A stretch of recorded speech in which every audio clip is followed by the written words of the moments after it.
so much. Mr. President, dear William, bayobozi b'ibihugu na za guverinoma, umunyamabanga mukuru wa komisiyo y'umuryango wa Afurika yunze ubumwe, umunyamabanga mukuru wa Francophonie, baminisitiri, bambasaderi, abashoramari, madamu na bwana, nyakubahwa perezida, inshuti yanjye William, murakoze cyane. Asante sana, Mr. President. And I will switch in French, if you allow me. Nimunyemerere nkomeze mu Gifaransa. Le président a tout dit. Perezida yamaze kuvuga iby'ingenzi byose. Njye ndifuza gusa kongeraho ibitekerezo bike mbere yo gukomeza gahunda ikurikiraho. Igituma iyi nama iba idasanzwe ni filozofi iyirimo. Iyo filozofi ni ingenzi cyane.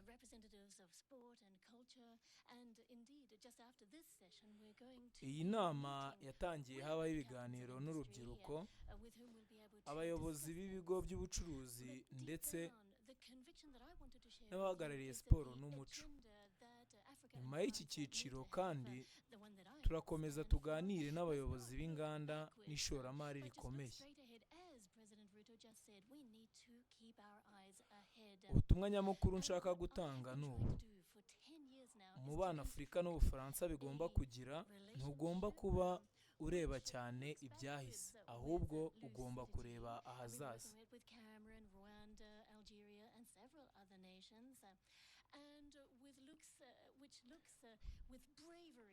Nk'uko Perezida Ruto yabivuze, tugomba gukomeza kureba imbere. Mu myaka 10 ishize nagerageje kubaka umubano ureba amateka mu mucyo no mu kuri, haba mu mikoranire na Cameroon, u Rwanda, Algeria n'ibindi bihugu byinshi bya Afurika, ariko kandi ugahangana n'ukuri kw'ibihe turimo ndetse n'ubutwari.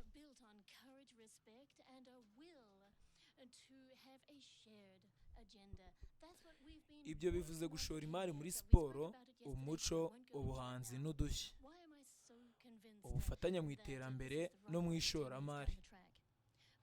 Bisobanuye kandi kwemera ko Afurika ifite gahunda yayo bwite, intego zayo n'ubusugire bwayo.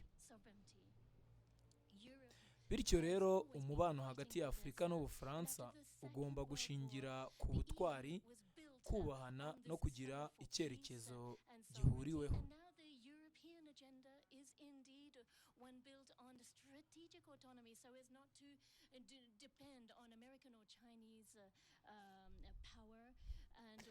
Ni kuki nemera ko iyi ariyo nzira nziza? Ni uko Afurika n'Uburayi bihuriye ku bibazo byinshi. Twese dushaka amahoro, iterambere n'ubusugire. Nyuma y'intambara ya kabiri y'isi yose, Uburayi bwiyubatse bushingiye ku gushaka amahoro n'ubwigenge. Uyu munsi nabwo Uburayi bushaka ubwigenge mu by'ingenzi kugira ngo budakomeza guterwa inkunga cyane n'ibihugu bikomeye nka Amerika cyangwa Ubushinwa. Uburayi bwemera amategeko mpuzamahanga, ubucuruzi bungana, ubufatanye buboneye no kurengera ibidukikije. Kandi ibyo nabyo Afurika yifuza. Afurika ishaka amahoro, iterambere n'ubwigenge. Iri huriro rya Africa Forward Summit rero rihagarariye umushinga uhuriweho hagati ya Afurika n'Uburayi. Ubufaransa bushaka gukorana na Afurika mu guteza imbere amahoro, iterambere n'ubwigenge mu by'inganda. Nitubigeraho hamwe, tuzashobora kongera kubaka gahunda mpuzamahanga ihamye kandi irimo uburinganire, kuko ubu isi iri mu bihe by'imivurungano n'ihindagurika. Amahoro azasaba ubumwe bwa Afurika.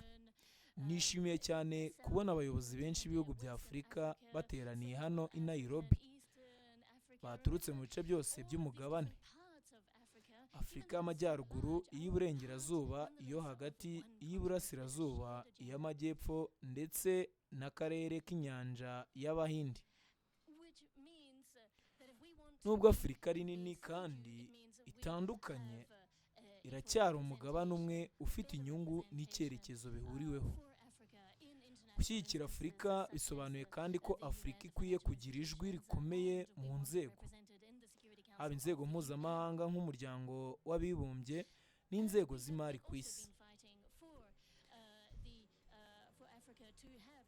Ubufaransa bushyigikiye Afurika ko ihabwa umwanya urambye mu nama y'umutekano y'Umuryango w'Abibumbye.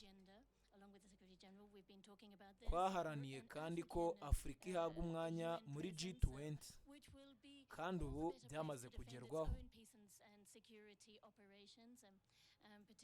Turakomeza gushyigikira Afurika ihabwa ubushobozi bwo kuyobora ibikorwa byayo byo kubungabunga amahoro n'umutekano ku bufatanye n'Umuryango w'Abibumbye, kuko Afurika ikwiye kugira ubushobozi bwo kurinda umutekano n'ubusugire bwayo. Afurika ikwiye guharanirwa neza kuko ifite ubushobozi bwo kwiyubakira ku mbaraga zayo bwite. Ubufaransa bwiteguye gushyigikira gahunda z'imari n'umutekano zubahiriza ubusugire bwa buri gihugu cya Afurika. Ku bijyanye n'iterambere ry'ubukungu, Perezida Ruto yavuze ukuri. Ejo hazaza Afurika hagomba kubakwa binyuze mu ishoramari aho kubakwa ku nkunga zisanzwe. Igihe cyo gutegereza imfashanyo gusa cyararangiye. Yego, hari ibibazo by'ingengo y'imari n'umutekano, ariko tugomba kongera gutekereza ku mubano hagati y'Amajyaruguru n'Amajyepfo y'isi.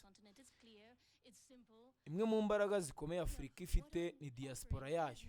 Abanyafurika baba mu mahanga bakora cyane kandi bagafasha imiryango n'ibihugu byabo, ariko ihame nyamukuru rikwiye gushyirwa imbere n'ishoramari rishingiye ku bufatanye. Bisobanuye gushora imari mu rubyiruko rwa Afurika, mu bumenyi, mu guhanga udushya no mu bukungu buteye imbere. Kimwe mu bibazo bikomeye Afurika ifite ni uko ubukungu bwinshi bukiri mu rwego rw'akazi katanditse kandi kadakurikirwa neza. Ni ngombwa kubwinjiza mu nzego z'ubucuruzi n'inganda zifite gahunda ihamye. Ubuhinzi n'inganda bigomba gukomera kugira ngo Afurika idakomeza gufatwa gusa nk'ahantu hakurwamo amabuye y'agaciro n'ibindi bikoresho fatizo, ahubwo ibe ubufatanyabikorwa nyakuri. Tugomba guhindura uburyo bw'ishoramari, tugashora imari ku ngufu, iterambere rirambye, inganda no mu guhanga udushya kwa Afurika. Ibyo ni byo ibiganiro n'abashoramari bikomeye bigamije guteza imbere ubufatanye mu by'ubwenge buhangano, AI, ubuzima, ubukungu bwo mu nyanja n'ubuhinzi burambye. Iterambere ry'ubukungu n'ubusugire birajyana. Iyo Afurika ikomeye mu bukungu, iba inafite ubwigenge bukomeye. No ku Burayi ni ingenzi kugira ubufatanye butandukanye kugira ngo bubone ubwigenge mu by'inganda. Tugomba kwirinda gukabya, guterwa inkunga cyangwa kugendera cyane ku bihugu bikomeye, ahubwo tukubaka ubufatanye bushingiye ku bwubahane n'inyungu zihuriweho. Ntitwifuza isi aho ibihugu bikomeye bibiri gusa byigarurira ibintu byose, harimo amabuye y'agaciro n'ibikoresho by'ingenzi bizakenerwa mu gihe kizaza. Kandi si Ubufaransa cyangwa Uburayi bizaza hano kubategeka icyo gukora cyangwa kubaha amabwiriza y'icyerekezo mugomba gufata. Oya, ibyo bihe byararangiye. Ahubwo gahunda y'Uburayi ifite inyungu nyinshi mu kubona Afurika igera ku busugire n'ubwigenge busesuye, kuko ibyo ni nabyo natwe dushaka. nimugera kuri ubwo bwigenge, haba mu buhinzi, mu bukungu cyangwa n'izindi nzego, namwe muzaba mutanga ibisubizo byinshi kuri twe. Intsinzi yanyu ni intsinzi yacu. Iyo mushoye imari mu baturage banyu kandi bagatera imbere, bivuze ko abantu bake bazava iwabo bahunga ubukene. Bityo rero iyo ntsinzi iba iyacu twese. Icyo nshaka ni uko twese dutera intambwe imwe hamwe. Iyi si gahunda iva i Burayi iza gutegeka Afurika, oya rwose. Ni ubufatanye bungana bushingiye ku bwubahane, kandi tuzubaka ubwo bufatanye hamwe mu bwubahane, mu kuri no mu butwari.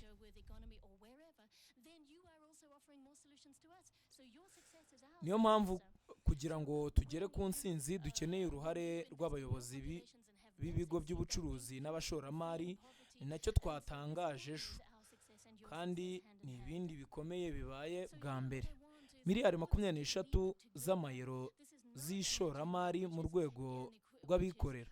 Aya mafaranga azashorwa mu nganda, mu bigo byigenga no mu masosiyete akorera muri Afurika.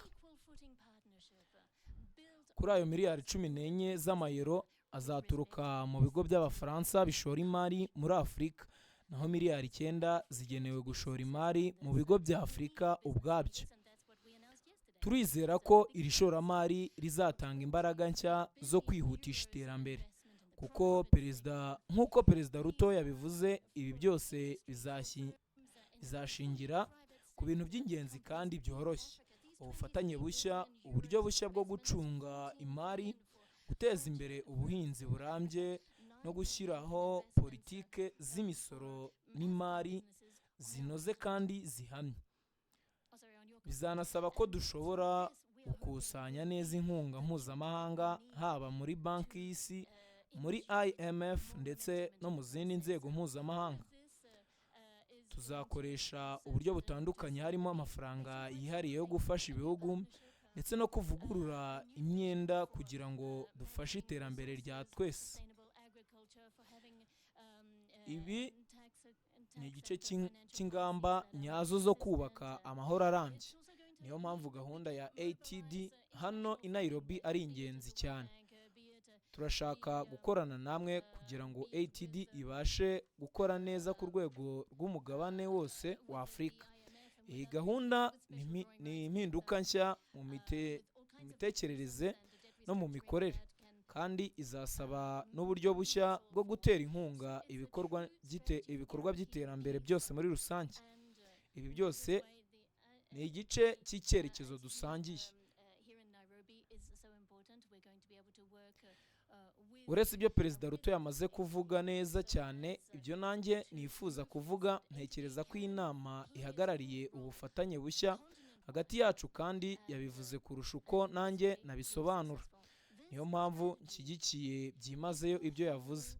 Mu kanya gato turahura n'abayobozi b'ibigo by'ubucuruzi n'abashoramari, tuganire ku iterambere ku mari n'ishoramari.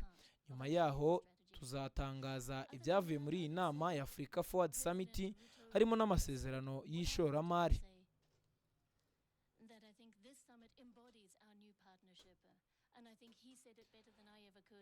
Kandi iyi gahunda y'amahoro n'iterambere ni ikintu nifuriza uyu mugabane n'umutima wanjye wose, kandi mbikora mu bwubahane no mu kwicisha bugufi. Nshaka gutanga umusanzu ku mugabane muto cyane ku isi, mu myaka y'abaturage, umugabane w'urubyiruko, ndetse no mu mwaka ushize Afurika yagaragaje umuvuduko ukomeye mu iterambere ku isi. Bityo rero Afurika si umugabane w'ejo hazaza gusa, ahubwo ni imbaraga zikomeye ku isi y'uyu munsi.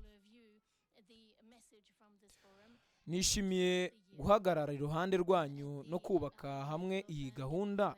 Tuzashoramo imbaraga n'ishoramari byinshi. Turashaka gukorana namwe, harakabaho ubucuti hagati ya Afurika n'Ubufaransa. Murakoze cyane.